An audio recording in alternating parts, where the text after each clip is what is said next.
نبی کریم صلی اللہ علیہ وسلم فرمائی خپل امتیانو تا چې تاسو زما طریقې کلکې ونیسئ، علیکم بسنتی، زما سنت او زما طریقې مضبوطې ونیسئ، وسنت الخلفاء الراشدین، او زما د خلیفګانو هغه خلیفګان چې هغه په نیغه لاره دي او هغوی ته د الله د طرف نه هدایت میلاو دی، د هغوی په لاره لاړ شئ. خلفاء راشدینو کې اول نمبر خلیفہ د نبی علیہ السلام نه پس حضرت ابوبکر صدیق رضی اللہ تعالی عنہ دی، او دویم نمبر خلیفہ امیر المومنین حضرت عمر فاروق رضی اللہ تعالی عنہ دی. من دا حضرت عمر فاروق رضی اللہ عنہ متعلق ته یو څو خبرې عرض کوم. الله پاک زمون دین لا او د پیغمبر علیہ السلام امت لو بالخصوص صحابه ولا د حضرت عمر فاروق رضی اللہ عنہ په ذریعہ دو لوی طاقت ورکړی دی او امت په مضبوط کړی دی. عبداللہ ابن مسعود رضی اللہ تعالی عنہ فرمایي وی کله چې حضرت عمر اسلام راوړ نو الله مضبوط کړو، نه د مخکې مونږ ډېر کمزور او په کومه ورځ باندې چې د اسلام راوړ نو په مکه مکرمه کې کولا ومنځ وکړو، نه مخکې مونږ د بیت الله خوا کې کولا ومنځ نشو کولی. ایمان هم د چې راوړی دی نو د نبی علیہ السلام د نبوت په دویم کال یې راوړی دی او دی پخپله وایي چې زمانه مخکې یو کم 40 کسان مسلمانان شوي او دی 40م مسلمان یم. حضرت عمر فاروق رضی اللہ عنہ فرمائی کہ پما اللہ د مسلمانانو 40م پورا کړه، 40م مسلمان زو. اسلام مجیباو کافر یو ځای راغونډ شوي و، میټنګ یې راغوښتی و او د نبی علیہ السلام خلاف مشورې کولې چې د سره موږ څه وکړو. عمر پاسې دوی ګوره زموږ د ټول قوم په منځ کې دروانې پیدا کړې، پلار او زوی یو بل سره روان کړل، ښځه او خاوند یو بل سره روان کړل، ورور یې ورور سره وجنګاو. دغه هم پکار دی، چا یو تجویز چا بل تجویز. او دا هغه وخت و چې پیغمبر علیہ السلام په دار ارقم کې یو صحابي دی حضرت ارقم رضی اللہ عنہ د هغه په کور کې خفیه او پټ تبلیغ کوو، دین یې خوراو، کولاو نشوته. دشمنان ډیر زیاتو، مخالفین ډیر زیاتو، نو کولاو پیغمبر علیہ السلام علی الاعلان تبلیغ نشو کولی او د الله حکم هم دغه وی ما توره اوچته کړه او پاسېدم او ملګرو ته مې وویل چې مړه خو بس یو مسله ده او بس ختمول یې پکار دي او تاسو له چل نه درځي او ما له چل راځي او دلته کښېنئ چې د دې دی نه ونښودی لږ ساعت پس به د نبي علیہ السلام نوم یې واغه چې د هغه سر به دلته تاسو د مخکې پروت دی، جنجال به ختم شي. توره یې واغېشته، نوجوان دی او راووت، 40 کالو عمر یې دی، 24 سال عمر کې دی او چې څنګه راووته یو صحابي دی خو پټ مسلمان دی، ښکاره یې غږ نه کو. حضرت نعیم ابن مسعود رضی اللہ عنہ اوله مخې له ورغی، اب پې پوه شو چې د خو سترګې سرې دي او توره لاس کې لقی او څه چل خو دی. یو عمر څه کې وی زما یاره د نبي علیہ السلام نوم یې واغې چې دی نه پرېږدم، بس لوی اختلافات جوړ دی او جګړې جوړې کړې دی او زمونږ خدایان کنځي او زمونږ خدایانو پسې بد وایي، زمونږ د پلار نیکه دین خراب دی او نوی دین یې راوړی دی، بس نن وله قصه خلاصوم. هغه ورته عمره سوچ وکړه دا کار ګران دی، هېڅ ګران هم نه دی. وی ګورې مه کوه، د هغه ډېر لوی قوم دی، لوی خاندان یې دی او ځان له دښمني مه په غاړه کوه. وی بس زما نن د سر نه دنګلې دي، دو پوه شه او دی پوه شه. هغه پټ مسلمان و، هغه ته پته و چې خدایا اوس دار ارقم ته که دی ورغې او دا هغه وخت و چې مسلمان ته لا د جهاد حکم نه دی شوی، بلکې پیغمبر علیہ السلام ته د دفاعي جهاد حکم هم نشته، دا حکم هم نشته چې په تاسو حمله کوي او ته بیا هغه باندې ځان ته خلاص کو تا مړ کا، دا هم نشته. اور دې وخت کې دا دی که څوک تنزل هم کوي غږ به نه کوې، حکم د الله را طرف نه دا دی که څوک در پسې توره هم چلي ته به پې توره نه چلې، ته به خاموش یې غږ به نه کوې. صحابو ته هم دا حکم و، نبي علیہ السلام ته هم دا حکم و، نو هغه یېرېده چې هسې نه دی په نبي علیہ السلام ورشي هغې سره نه وسله شته نه بل څه شته، واقعي سروانې جوړ نه شي. وی عمره مه کوه مړه د هغه خپل دین او ستا خپل دین، ستا دې سره څه غرض دی؟ حضرت عمر پې پوه شو، هغه نعیم بن مسعود ته یې ګوره نه شي کولی دا کار. وی لکه ته هم چې صوابي شوی جو، داسې معلومیږي چې ته دفاع کې لکه چې تا هم خپل دین پرېښي، ورته وی ما پرېږده ورشه د خپلې خور او د اوښې غم دې وکړه، پېغور یې وله ورکړه. او عرب په پېغور مري، د کمې ډېوې د رڼا مړې کولو پسې چې ته روان شوې، د هغې ډېوې رڼا ستا د خور کور ته رسېدلې ده، ستا اوښې مسلمان دی، ستا خور مسلمانه ده، ما څه کې ورشه هغې پسې ورشه. خو چې دا پېغور یې ورکړه، حضرت عمر وی د زړه کې مې نور اور بل شو او پیغمبر علیه السلام په ځای پاتې شو، اوښې کره لاړه، خور کره لاړه. دا اوخی نومی سعیدو او دا خور نومی فاطمه چې څنګه لمدیدان په دننه دروازه کونډه کړې ده ورته دننه زنجیر دی دروازې سره ودرېدم د قرآن شریف اواز مې واورېد او دا حقیقت دی دا خو دوی دا د قرآن تلاوت کې قرآن لولي دا خو زما د خورم لاړه ګمراه شوه زما اوخیم لاړ ګمراه شو او د خپل پلار نیکه دین یې پرېښود دا څه شو هغې له استاد راغلی و حضرت خباب رضی الله تعالی عنه هغه لګیا دی قرآن شریف ورته ښیي او قرآن شریف لیکلی دی او د هغې نه ورته لګیا دی او قرآن ورته ښیي د ورکو ډبو د تورې په هغه سټۍ باندې په هغه موټي باندې او په زور اواز ورکوي ورکولاو کې هغې پې پوه شو هغه استاذ ته ولوي حضرت خباب ته وی داسې کار دی چې زه خو یې خور یم او دی او خیرې مونږ پوه شه او کارم پوه شه او ته پردیسې نه په تا ګزارو نه کي ته مهرباني وکړه کوټه کې پټ شه هغه یې کوټه کې پټ چې دروازه سینګ کولاو کړه نو اوښې سره په پرده ونه شو او د تورې په دې موټي باندې د اوښې داسې واو او همدقسې ورته وایي ته صوابي شوې بېدینه شوې د پلار نیکه دین دې پرېښود پرېږدم دی نن به دې وجنم تاسو پیغمبر پسې زه ګرځم ام نه پرېږدم او تام نه پرېږدم نو خور راله یو خوا خاوند دی او بل خوا رور دی منځ کې اخلاصۍ کوم دې خو غوسه و د سپېل اوچته کړو چې شوق شو دا خور یې په دا مخ وواله او دومره مضبوط غوزار یې وله ورکړه چې د خور د مخ نه یې وینو دار یې ووالی او د عمر په مخ د پاسه ور پرېوتی داسې وینې ته روانې شو ده چې د خور دی وینو ته وکتل او خور ځان ته وکتل چې دا سوچو بس خور یې سترګې راویستې عمره خبرم د نو سه پورې پټولو سې درنه نه پټو زم مسلمان یم او زما د خاوند مسلمان دی موږ ایمان راوړی دې کې دویمه خبره نشته او توره د سره ده چې څه دې خوښوي وکړه او قسم د خدای په ذات چې دا وجود راله ټوکړي ټوکړي پکې چې د ایمان او دین نه لاجله نه بارونه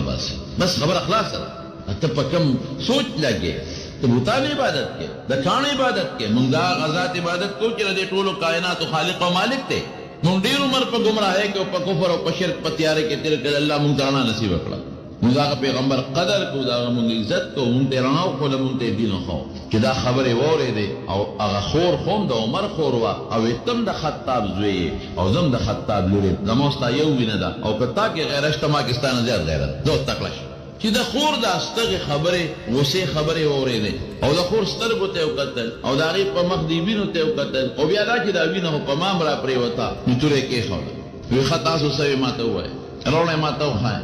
خور ورته وایي نه تا ته مونږ نه شو درکولی ته پلیت یې انما المشرکون نجسون ته خو مشرک یې ته خو پلیت یې تا له لاس کې نه شو درکولی بلکل نه شو درکولی وی څه زه غواړم چې لاس کې ونیسم څه وکړم وی ورشه ولامبه غسل خانې ته ننسته وی لامبه وی خو اوس خوراک یې که نه هغه چې کوم دوی لوستل هغې ورله ورکړل حضرت خباب رضی الله عنه کټ لاندې کوټه کې پټو چې کوم استاذ و چې دا خبرې واورېدې هغه وی زه پوه شوم چې څه لار راووته نیغ راووته او اواز یې ورکړ ای عمره د خدای دپاره د انصاف نه کار واله بې انصافي مه کوه ظلم مه کوه د انصاف نه کار واله ته چې د کوم شخصیت مرګ پسې ګرځې قسم د الله په ذات چې بېګیم ستا دپاره د خدای په دربار کې جړلي دي سوال کوي د خدای نه تعالی دعا غوښتې ده اللهم اعز الاسلام باحد العمرین د ده نوم عمر او د خطاب زوی او د ابو جهل نوم عمرو ابن هشام د ده نوم عمر او د هغه نوم عمر رسول الله مبارک ته صحابه وایي د دې دوو نه ډېر تنګ یو عمر دی او بل عمر ابو جهل نوم عمرو دې سره به څه کوو حضور پاک الله ته سوال وکړه خدای په دې دوو کې یو مسلمان کوي او د دې عمر نوم له تغلیب ورکړه بعمرین یې ونه وي باحد العمرین باحد العمرین دې کې یو مسلمان کا او چې ما راته کوم حدیث اولس عبدالله ابن مسعود رضی الله عنه روایت دی چې د عمر نوم یې غشتی دی اللهم اید الاسلام بعمر ابن الخطاب خدای د عمر د خطاب په ځای باندې اسلام مضبوط کا عجیبه دا ده چې هغه د شپې تا له خدای ته جاړي او تا د دوزخ نه بچ کوي تا د شرک نه بچ کوي تا خدای ته نږدې کوي او تا له جلاګانې کې یو تور پسې توره رالی تور پسې منډې زمانونو پورې دا حال دې زمانه کې نه دی علماء دا زمونږ د علما چې څومره منځونه کوي او که د جمعې کوي او که جنازې کوي دې قوم ته دعاګانې کوي قسم دې موږ دې قوم ته دعاګانې کوو نو وایي خدای دې قوم ته هدایت نصیب تاسو دپاره دا مولیان لګیا دي جرګې دله کوي روغې دله کوي جنازې دله کوي د خدای په دربار کې چې منځو کې سوالونه دله کوي و حج له لاړ شي تاسو له سوالونه کوي عمرې له لاړ شي نو تاسو له سوالونه کوي او تاسو کندلو ورته کوي ته انصاف دی دقه چلو وی ته خو مرګ له پسې ګرځې ادله د خدای په دربار کې دعاګانې غواړي دقه د دې زمانې د خلکو کار د خلک ملا پسې کندل کوي ملا ولا دعا غواړي ولې ورپسې کنځل کوي ملا ورته نیغه لار ښیي ملا صاحب ورته جنت لار ښیي ملا صاحب ورته وي دا ګمراهي مه کوه ملا صاحب ورته وي دا ږیره دې مه خورایه ملا صاحب ورته وي دا کور ډون بربنډ مه ګرځوه ملا صاحب ورته وي دا سینماګانو پسې مه ځه او دې لګي ورپسې کنځل یاره خو ستا دین ښه کوي که عمل نه کې مه کوه نو کنځل ولې کې بد ولې وې سپکه ولې وې دا یو جون دی د دې خلکو دا د اوس نه نه دی شروع پخوا نه دا شی شروع دی تا ته خو نیغه لاره ښیي تا خو خدای سره پیوست کوي تا ته د جنت لاره ښیي تا د دوزخ نه بچ کوي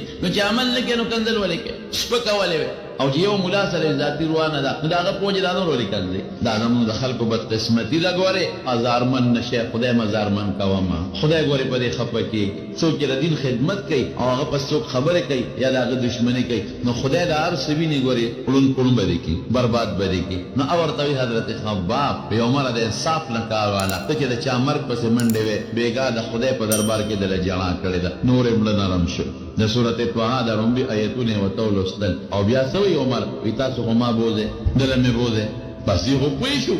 زه اوس ما تاسو بوځئ زه ورسره خپله دوه څلور خبرې کوم او روان په بد نیت و مخو دې نه به نیت ښه کړم دی ورسره شو او حضور پاک لی بوته هلته نبي علیه السلام لا مې اطلاع رسېدلې وه چې عمر تا پسې راوتلی او توره ورسره ده او دې کې دروازه وډبېدله چې دروازه کولو شو عمر نیغ ورننوت الله رسول هغه دی راغی یو صحابي وي ته رستو شه زه ور مخکې کېږم په غدار کې په ما به وکړي بل وي ته رستو شه زه ور مخکې کېږم نبي کریم صلی الله علیه وسلم صحابه رستو کوي تاسو ټول اخوا شئ او زه پوه شه دی پوه شه قسم په خدای صحابه وایي ما رأینا اشجع منه وایي موږ د حضور پاک نه زیات بهادر شخصیت بل په سترګو نه دی لیدلی ډېر بهادر انسان یو ځل په مدینه منوره کې پروپاګاندا شوه وی دشمن راغی حمله وکړه لوی شور شو غوغا شوه پیغمبر علیه السلام د ابوطلحه اسو او په هغې د پاسه ورسور شو او نه پې کته او نه پې ځل او نه پې څادر و په هغه بربن اس ورسور شو او توره یې غاړه کې واچوله او د خلکو نه منډه لاړ او د مدینې نه بار تو راتو شو په لارو کې او واپس راغی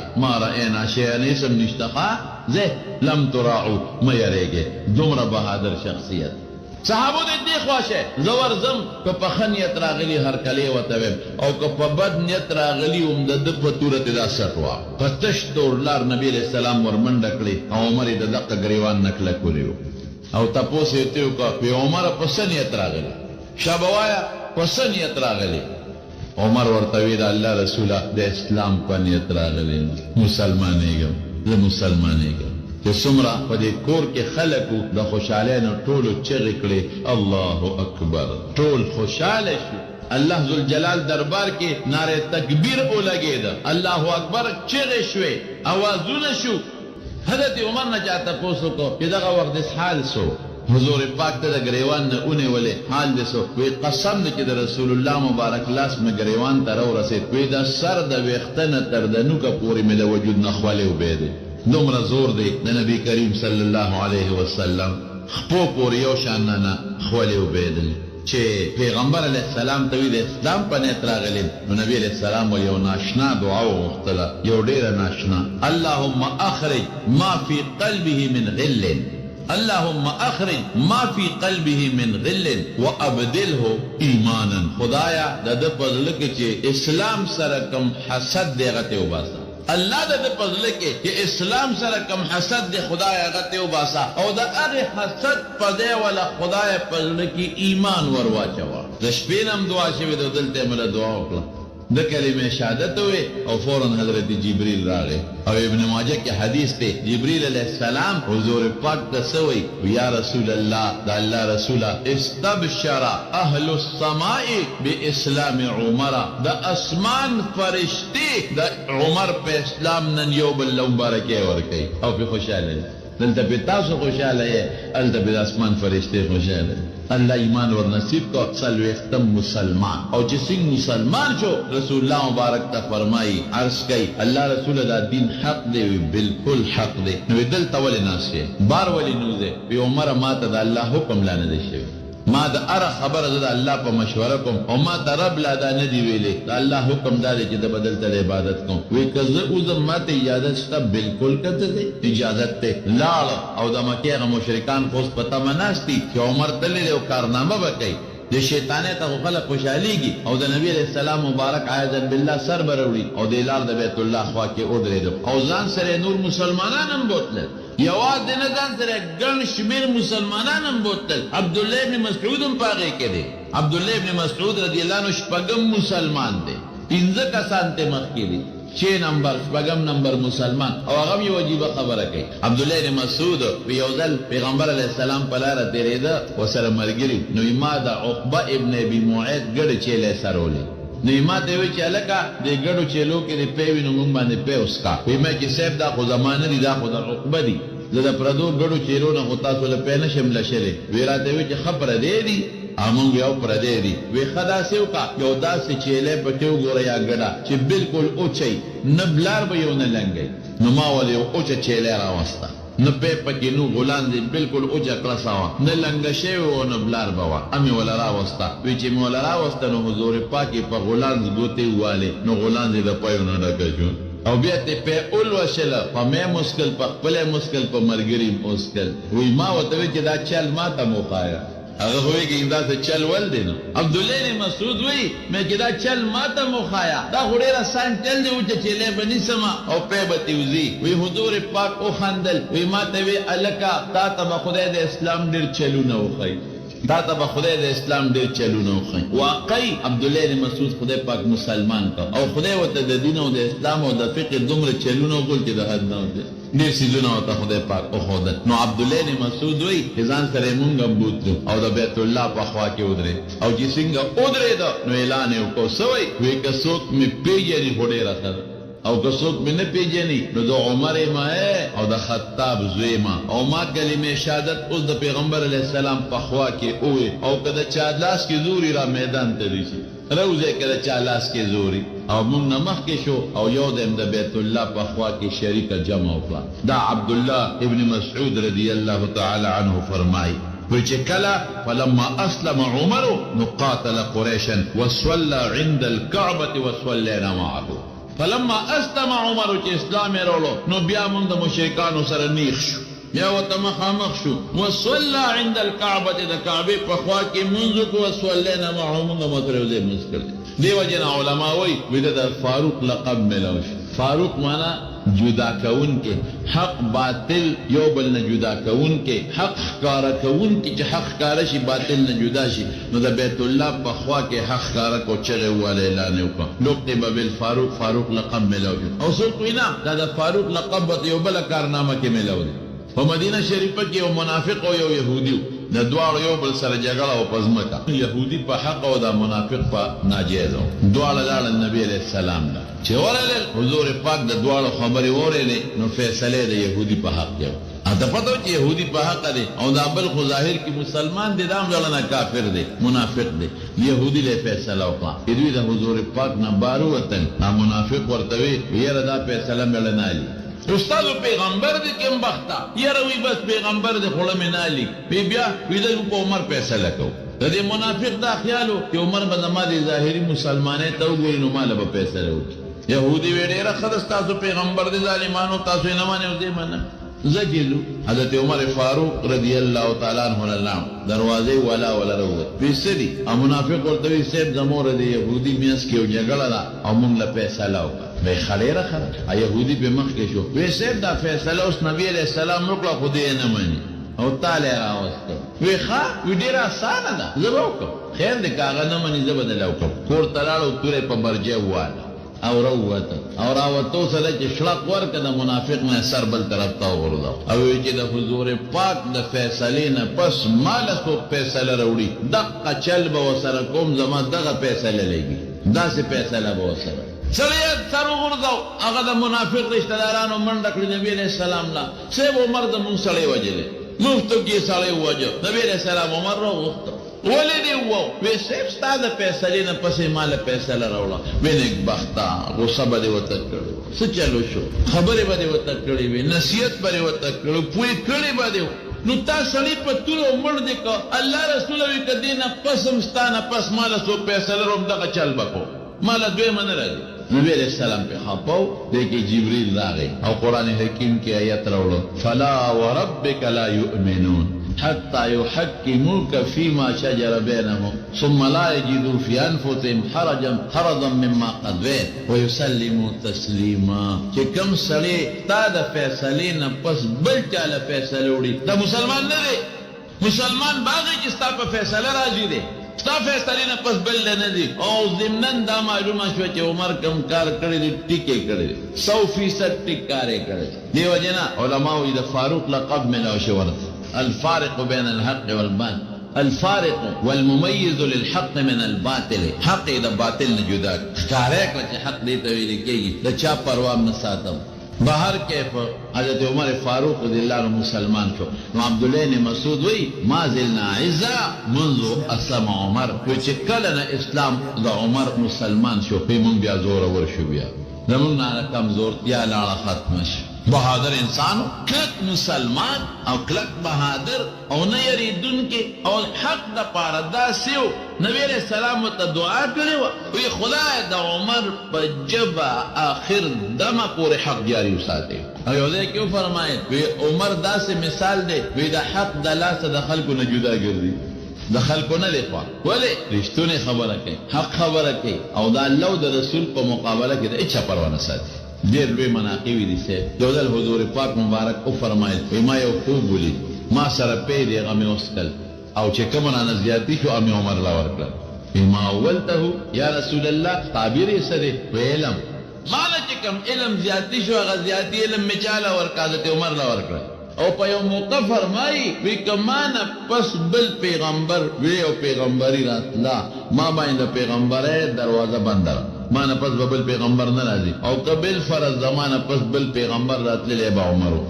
او یو موقع باندې نبی علیہ السلام او فرمایل وی ما خلق ولیدل خپل امتیان مې ولیدل چې کمیسونه یې جوړي دي، د چا کمیس ته نامه پورې دی، د چا کمیس تر کونډو پورې دی، د چا د هغې نه اوږد دی. وی عمر مې ولید چې ځان پسې په ځمکه کمیس راښکو، دومره اوږد کمیس یې. صحابو تپوس وکړه د الله رسوله تعبیر یې څه دی؟ وی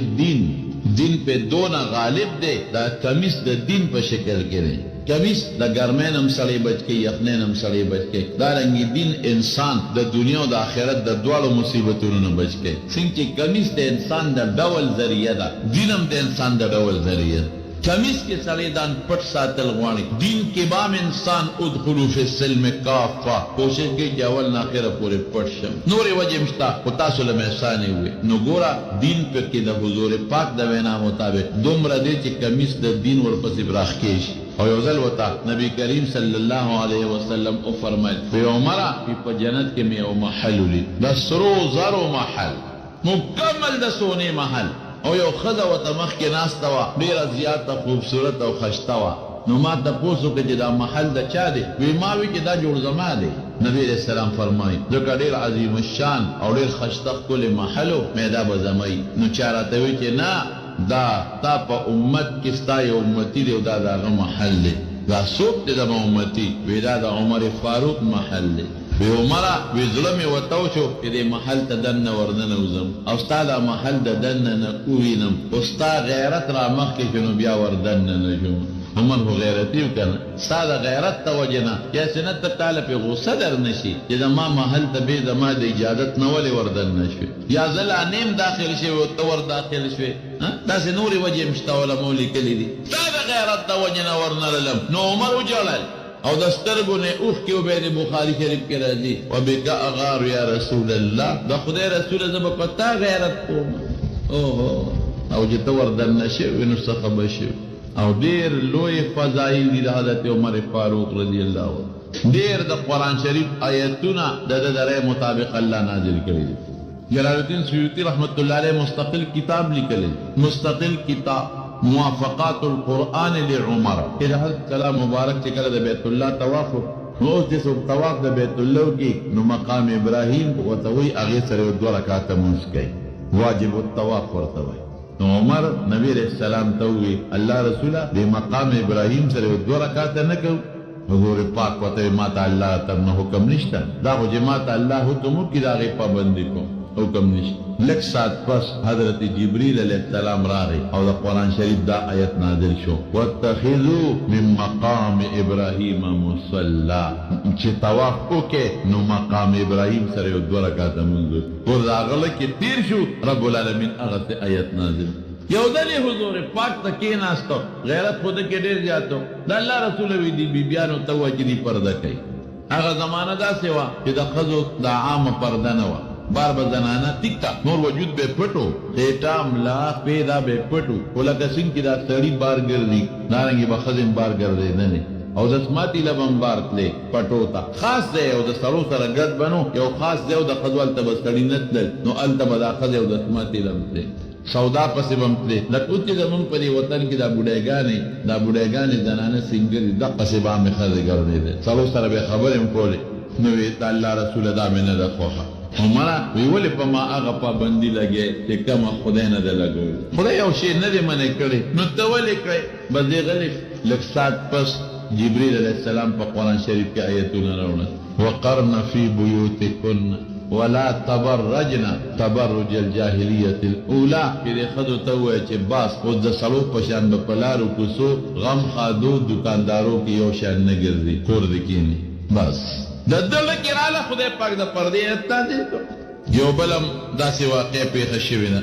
د بدر د قیدیانو متعلق بدر کې اویا کسان قیدیان یې ونیول مدینه منورې ته یې راوسته حضور پاک د صحابو میټینګ راوغوښته او مشوره یې کوله چې د قیدیانو سره څه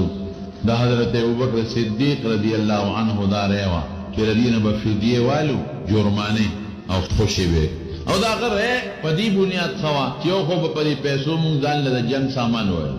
او بل دا دي چې دوی به خوشي کو کېدي چې خدای پاک دوی مسلمانان کړي او که دوی نه بچي به خدای مسلمانان کړي او ډېرو صحابو دا رایه خوښه کړه ځکه د اکثرو صحابو بچي پکې د چا پکې رونو د چا پکې ترو د چا پکې ماما د چا پکې پلار عمر فاروق رضی الله عنه چپ ناست دی عمر ته څه نه وی ستا سره یې ده وی زه به ووایم خو عمل به پې ونه کړي وی عمل سره ستا کار نشته ته خپله خبره وکړه عمل خو چې اکثر څه ووي نو به کوو وی ښه صاحب زما خدای ده چې دا ټول وجل غواړي دا د خدای دشمنان دي او دا وجل غواړي او وجنو به داسې به نه وجنو چې د چا پکې کوم رشته دار دی هغه به خپل رشته دار وجني زما پکې یو ماما دی زه به هغه حلال کړم او د علي پکې رور دی عقیل هغه خپل رور حلال او صاحب ستا پکې تره دی عباس یو دی پکې زوم دی ابوالعاص ته به د خپل دواړه حلال کړي او د ابوبکر پکې زوی دی به خپل زوی حلال د چا چې رشته دار دی به مړه کي الله ته به وښایو چې خدای ستا مقابله کې نه ماما پېژنم نه پلار نه زوی نه رو حضور پاک مسکے جو عمر ډېره سخته خبره دی سخته فیصله دی وکړه وینو دما خدا غریر هلکه د عمر سره څوک ملګري یې یو ملګری پیدا شو باقي ټول بل قوم نو یو ملګری دی ګنې ما بدله فیصله کړې وه خو اکثریت وی نه یې وجنو عقیدیان یې خوشې کړل فدیه یې واخیسته او پرېښوده قرآن حکیم کې الله پاک آیت نازل ما كان لنبي ان يكون له اسرى حتى يسخن في الارض آئنده لداسې ونه کې عمر کې سویلو ټکي ویلو او یو روایت کې ناشنا ټکي راځي ناشنا وی دا فدیه واغشته وی دا ښځې وکړل ما خو منې کړې نه وي که نه یعنې وی اور راغلی و د مدینې نه بار ولاړو او دې اور به د عمر نه او د هغه د هغه یو ملګري نه بغیر د هغو ټول سوځولي خو چونکې ما نه وې منې کړې ستاسو خپله مشوره وه نو ځکه اور دردن نه نه اور هلکې یو خبره راغله نو پروردګار د هغه متعلقه آیت نازل مدینه شریفه کې چې کوم لوی منافق و عبدالله ابن ابی چې کوم وخت مړ شو منافق و نو منافق دی دوی چې په خولې اسلام او لکې کفر مونځ به هم کوو نبي علیه السلام پس جهاد لم تلل صدقې به هم ورکولې کلمې به هم وې ذکرونه به هم کول پټکې به هم وه او خاشته ښکلې اوږدې جامې ګیره پړول دال مسلمان ظاهر کې ښکارېده او دننه منافق کافر زوی یې سوچه مسلمان سوچه چې مړ شو نو زوی یې راغی حضور پاک له وی د الله رسوله زما پلار مړ دی هغه ظاهر کې ډېر وروسته دی په دین کې د خولې نه دی او دغه نه نه دی مړ شو او هغه یو وصیت کړی ستا کمیس غواړي او بل دا وصیت یې کړی جنازه او په ما نبي علیه السلام کوي دې ته عجیبه منافق ظاهر کې لا جنازه په نبی علیہ السلام کوي چې به ما له جنازه مو کوي او لکه دننه کافر دی قسم دې کله مونږ په خپل ځان ویروي خدای ته مړه ټیک کړي تم خدای زړونه ټیک کړي دغه د هغه مونځ کوي حضور پاک پسې شاته ولاړ او جهاد هم کوي ورڅه څه کوي او دننه دی کافر او جنازه هم په نبي علیہ السلام کوي کمیس یې والا ورکوي نه دا یو او چې جنازه تیاره شي ما ته سوال جواب وکړه چې در جنازه تیاره شو حضور پاک پسې سوال جواب وکړه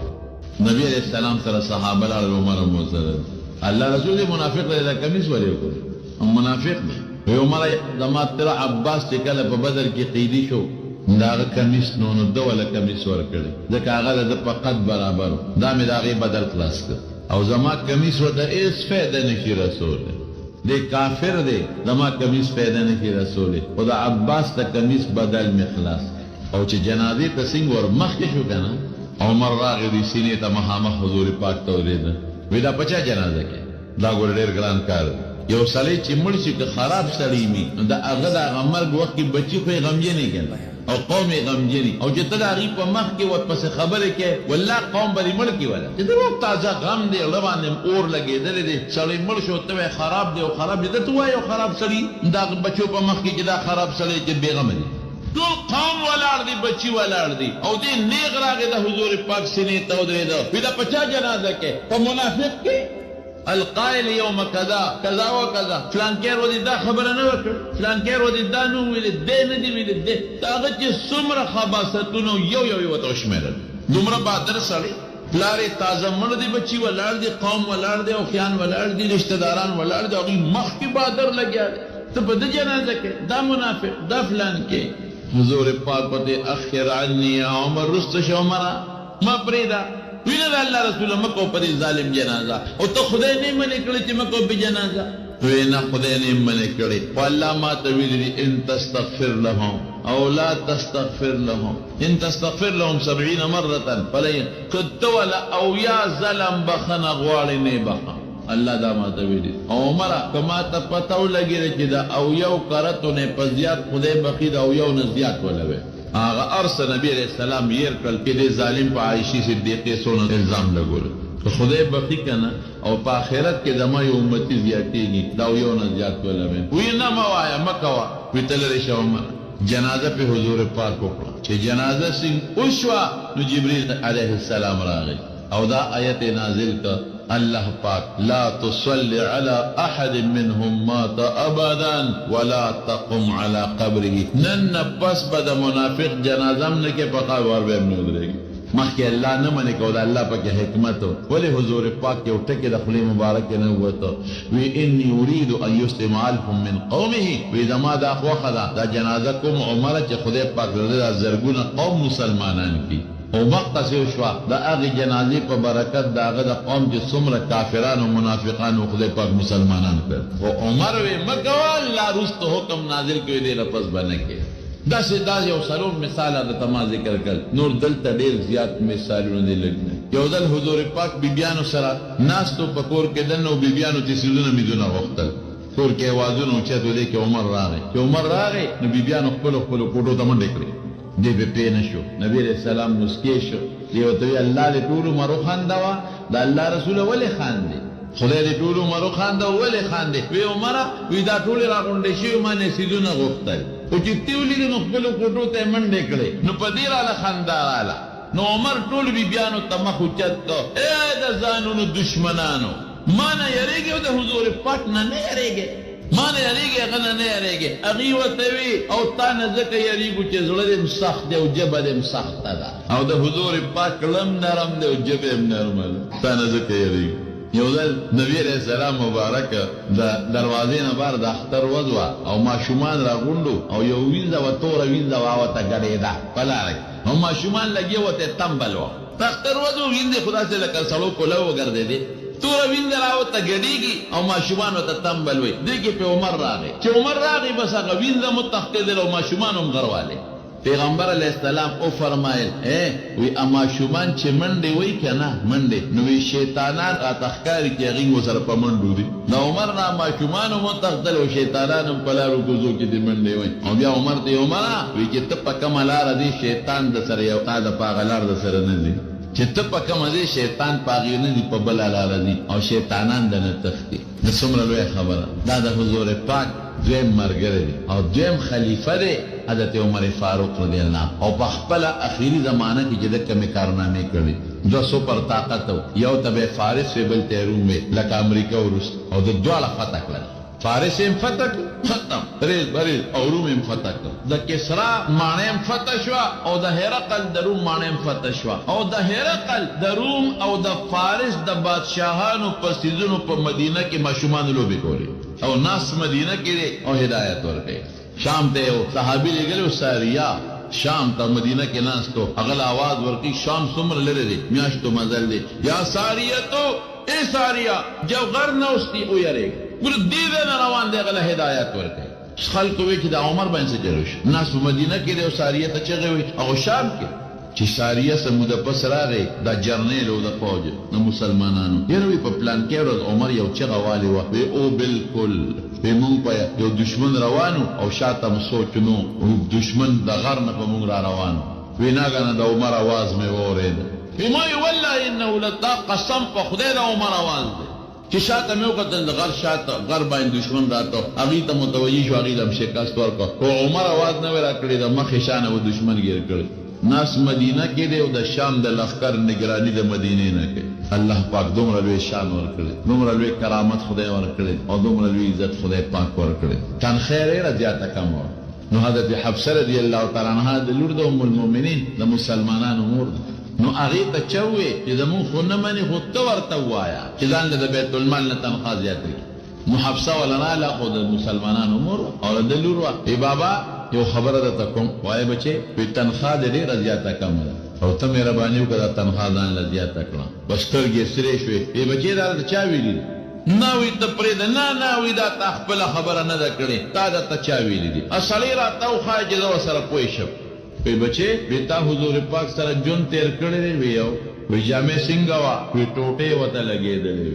وی ډوډۍ څنګه وا وی یو وخت وو پیند وخت باندې وشپږ وخت باندې وی بستر څنګه وا وی یو بستر وا نو په اولي کې ومون برغه کړه د پاسو په سملاسته ده او په جمی کې وم سنگل کړه نو په نیمه به سملاسته او نیمه به پدان د پاسا چول ای بالغ څنګه وی د سرمنه او دنه پکې د مالو کې پدې د کجورو پانه وی نو وی اپسه د اغنل وی سړی ما هغه دغه گزاره کولو زبنه دایما او په مکه مکرمه کې یو غرب باندې روانو نو لوی لخر وسره دی بلا روس الاجناد لوی قومندانان او جرنیلان وسره دی یو ځای کې ودرې ټول قافله ودرې د امیر المؤمنین ودرې سوی چې ودرې دا نو خلکو یې سب سکه نو په جلا شو وی دلته راته یو خبر را یاد شو دې ځای وی ما بغړ چې لیدل تسرول او خان به مسره نو ما به ماسوتن او خان پورته نار بوتل